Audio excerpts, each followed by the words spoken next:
Pour le deuxième regard croisé, je vais appeler Philippe et Joël, respectivement, de Advitam et la Maïf. Merci de nous rejoindre, merci de témoigner aussi sur une belle aventure. Saison 2 pour Advitam, hein, c'est bien ça? Oui, tout à fait. Je me plante pas. Souvent, j'ai des petites confusions de numéro de saison. Tout simplement pour rentrer, dans le sujet, qu'est-ce qu'Advitam, Philippe? Est-ce que tu peux nous raconter ce que fait Advitam? Oui, alors merci de m'accueillir et me donner la parole. Advitam, on est sur un sujet un peu sensible. On accompagne des familles qui viennent de perdre quelqu'un. Donc on est un opérateur funéraire, hein, très clairement. C'est une activité qui est réglementée. Donc on a toutes ces habilitations pour accompagner les familles. Et on est également la première société à mission de ce secteur-là. Sauf qu'évidemment, on voulait faire les choses de façon différente que ce qui existait jusqu'à présent. Ça vient à la base, la création d'Advitam, d'une expérience personnelle de ma part. Je l'ai vécu, je l'ai mal vécu. Et du coup... Le micro bien là, ouais, pour qu'on t'entende bien. Super.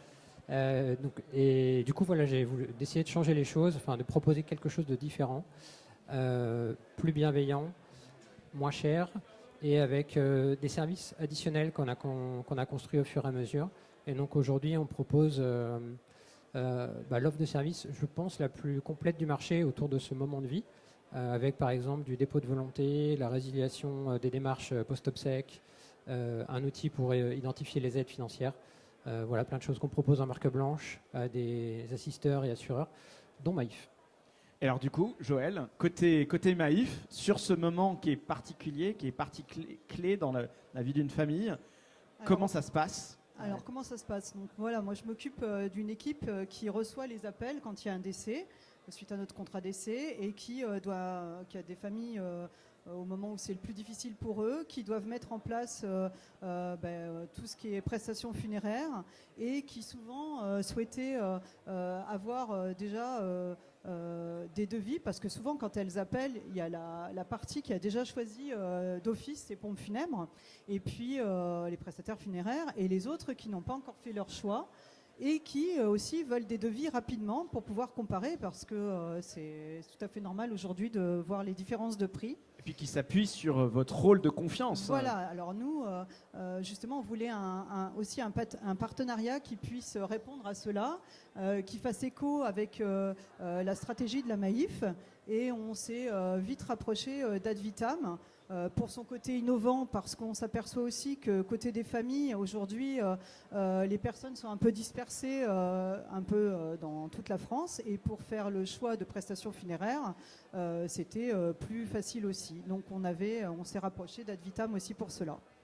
Du coup, l'idée c'était de construire dès le démarrage un partenariat gagnant-gagnant entre Advitam et Maïf. Est-ce que vous pouvez peut-être nous en dire un petit peu plus? Je ne sais pas qui veut se lancer sur cette partie-là. Pour Advitam, c'est assez clair. Enfin, nous, on a été créé, je ne l'ai pas précisé, mais en 2016.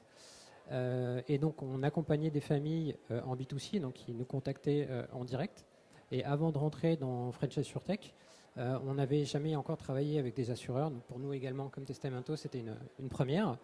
Donc l'intérêt pour nous, ça a été d'apprendre comment fonctionnent les assureurs et de s'adapter à vos problématiques, notamment la couverture nationale. Parce que nous, on n'est pas que un SaaS, on a également des activités physiques sur le terrain. On accompagne les familles, on réalise les prestations.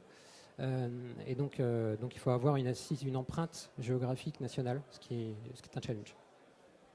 Et donc, quelque part, dans le funnel, comme on dit dans les startups, ça part, Maïf reçoit les appels sont transférés à Advitam, et après, qu'est-ce qui se passe finalement pour Maïf? En fait, nous, on a tout simplement un outil. Lorsque les familles nous demandent justement pour avoir un devis ou pour être mise en relation avec Advitam, ça va très vite. On communique avec cet outil via Advitam qui répond dans les 5 minutes qui suivent. Avec toujours une écoute particulière pour les familles, de la bienveillance, tout ce qu'on veut vraiment dans ces moments difficiles. et qui prennent le relais derrière pour mettre en place tout ce dont les familles souhaitent. Donc ça fait longtemps que le partenariat a été mis en place. Saison 2, ça nous remet 5 années en arrière à peu près. Qu'est-ce qui a été accompli dans ce partenariat ? Moi aussi. Ok. Du coup, je l'ai dit un petit peu, plein de choses. Déjà, une découverte mutuelle. Nous, Advitam, on n'avait jamais travaillé avec un assureur. Un grand groupe, a un mode de fonctionnement qui est très spécifique et dont nous, Advitam, on n'avait pas l'habitude. Donc, on a dû apprendre. Et on a dû également, je vais faire une redite de Testamento, mais apprendre à se connaître, se faire confiance, travailler nos process qui n'étaient pas forcément les mêmes. Et puis on est également sur une activité qui est quand même hyper sensible, accompagner des familles qui viennent de perdre un proche. Je me mets 2 secondes à la place de Maïf, mais sur une activité aussi sensible et aussi charnière pour eux, faire confiance à un autre acteur, à une start-up jeune, c'est pas simple, c'est pas évident. Et merci de nous avoir fait confiance. Donc, tu as su nous convaincre. Avec le temps, du coup, Oui. si on rentre un peu dans le détail, on a commencé par faire un pilote de 6 mois à peu près, sur lequel on a étudié les retours des familles qu'on a accompagnées. Et puis on a eu la chance de concrétiser. Et après, je vais être claire aussi, il a fallu aussi convaincre les équipes parce que de notre temps, on va dire, il était plutôt habituel de se déplacer en boutique pour choisir tous les éléments lorsqu'il y a un décès. Et il faut aussi évoluer par rapport à nos sociétaires parce qu'aujourd'hui, il faut suivre l'évolution et aujourd'hui, c'est plus forcément le cas. Et les personnes, comme je vous l'indiquais tout à l'heure, ne sont pas sur place forcément. Et on s'aperçoit que de l'étranger ou même en France, aux 4 coins de la France, il est bien pratique de pouvoir faire ses choix via le téléphone et Internet. Il y a les modalités, finalement, simplifier le parcours, mais il n'y a pas que ça. Il y a aussi, je pense, un certain nombre de choses sur les valeurs. Aujourd'hui, on parle beaucoup de société à mission, mais quand on se projette aussi un petit peu en arrière, je pense que c'est quelque part, vous avez eu le nez creux, vous étiez un peu précurseur sur ces sujets. Ça aussi, ça a été un élément fort et on est vraiment ravis qu'Advitam soit également une société à mission et c'est quelque chose qui est important pour nous également. Oui, merci. Je ne l'ai pas effectivement précisé, mais dès l'essence de la création d'Advitam, c'était d'accompagner de façon bienveillante les familles. Et derrière le terme bienveillant, surtout sur un métier aussi sensible, c'est ne pas faire de la survente à un moment qui est vraiment très pénible pour les familles et avoir un point prix qui n'est pas du tout le même que celui du marché. On fait des benches réguliers avec Maïf. On est en moyenne 30% moins cher, donc ça représente quand même quelques milliers d'euros par famille accompagnée.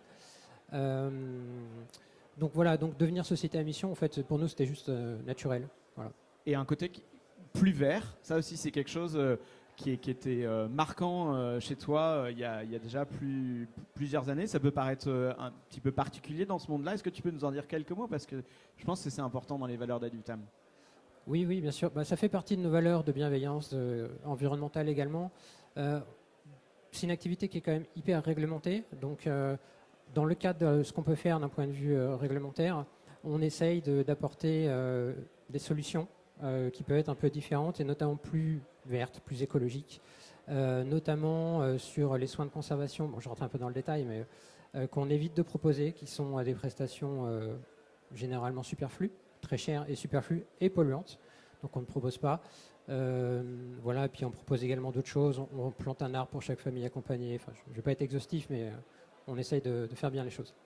Et alors côté KPI, qui nous sont très chers, qu'est-ce que ça donne ? Moi j'ai aussi souvenir dans nos échanges que au départ, comme une start-up, on a toujours envie que ça aille vite. Et tu me disais, oui, ça démarre avec Maïf, mais les volumes sont assez faibles.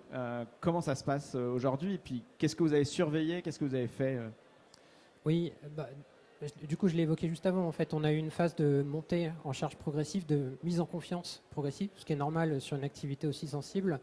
Donc, au début, on commence évidemment sur des volumes faibles. On regarde les retours clients des familles. Est-ce que ça s'est bien passé ? Est-ce qu'ils sont contents ? Quelles sont les choses à améliorer ? Et puis après, c'est également de la formation des équipes. Donc, il faut que les équipes s'approprient le produit, en discours auprès des familles. Donc oui, c'était une montée progressive en charge. Et après, donc aujourd'hui, nous, on a 2 KPI. On a des KPI quanti, ce qui est normal. Donc tous les mois, on va regarder combien de familles on a accompagnées. C'est des KPI habituels. Mais quali également, parce qu'on est sur une activité hyper sensible. Et donc on demande un verbatim systématique aux familles qu'on accompagne, verbatim qu'on partage avec les équipes de Maïf pour qu'elles puissent se rendre compte vraiment dans le dur de l'accompagnement qu'on propose. Et côté Maïf, les différents apprentissages, Joël, vous en avez déjà dit quelques mots, mais Oui. c'est intéressant de mettre l'emphase là-dessus. Oui, j'ai déjà dit quelques mots parce qu'en effet, comme je l'ai expliqué tout à l'heure, c'est compliqué au départ de changer, en fait, d'expliquer qu'on peut tout à fait traiter des prestations funéraires et gérer un décès par le biais, par téléphone et par Internet, faire ses choix comme ça, ne pas se déplacer forcément. Et petit à petit, les équipes sont convaincues et au vu des retours qu'on a aussi des familles, c'est important et ça nous conforte aussi sur le fait qu'il y a beaucoup de sociétaires qui sont demandeurs de ça, en tout cas les familles. Côté Ad Vitam, tu l'as dit, Maïf était le premier partenaire assureur à vous faire confiance et avec lequel vous avez monté un partenariat. C'est quoi les apprentissages 5 ans après ? Bon, déjà, il y a eu beaucoup d'apprentissage de process, de durée. Je vais encore une fois, Testamenteux a déjà dit beaucoup de choses, hein, mais c'est vrai. On n'a pas les mêmes rythmes de travail entre une start-up et un assureur. Ça, c'est clair et net, et il faut le prendre en compte. Et après, on a eu également beaucoup d'apprentissage au niveau de notre métier pour répondre aux contraintes demandées par un assureur, à savoir la présence géographique. Quand on est rentré chez Startup Palace, French AssureTech, on était présent qu'en Ile-de-France, donc on a dû déployer au niveau national très rapidement pour répondre aux attentes de Maïf et avec des développements techniques pour s'adapter aux contraintes locales. On n'accompagne pas les familles de la même façon à Lille et à Marseille et les administrations ne sont pas les mêmes non plus à Lille et à Marseille. Voilà, donc beaucoup de phases d'apprentissage avec un assureur et sur notre propre métier également. Et pour terminer, French AssureTech, alors sur cette slide c'est résumé à un mot. Philippe, est-ce que tu veux bien un peu détailler pour toi ce que tu en retiens ? Oui, alors nous, avant de rentrer chez French AssureTech, on avait déjà fait quelques structures d'accompagnement, des accélérateurs. C'est quand même le jour et la nuit entre ce qu'on avait fait avant et French AssureTech. French AssureTech, c'est le seul qui est rentré autant dans l'opérationnel, dans tout ce qu'on avait fait jusqu'à présent, et qui nous permettait de discuter vraiment avec les personnes, les opérationnels chez les assureurs, pour comprendre leurs problématiques métiers, adapter le produit et construire une solution ensemble. Et même après French AssureTech, ça fait déjà 5 ans comme tu l'as dit, j'en ai pas retrouvé encore des structures de ce type-là qui rentraient autant dans l'opérationnel. Merci, c'est un témoignage qui fait chaud au cœur forcément. Exercice des questions parmi le public pour Philippe et Joël. Qui veut se lancer ? Est-ce qu'il y a des questions avant de passer au troisième témoignage ? Pas de questions ? C'est un dernier mot ? Bon. Eh ben, un tonnerre d'applaudissements. Merci. Merci. Merci pour vos précieux témoignages.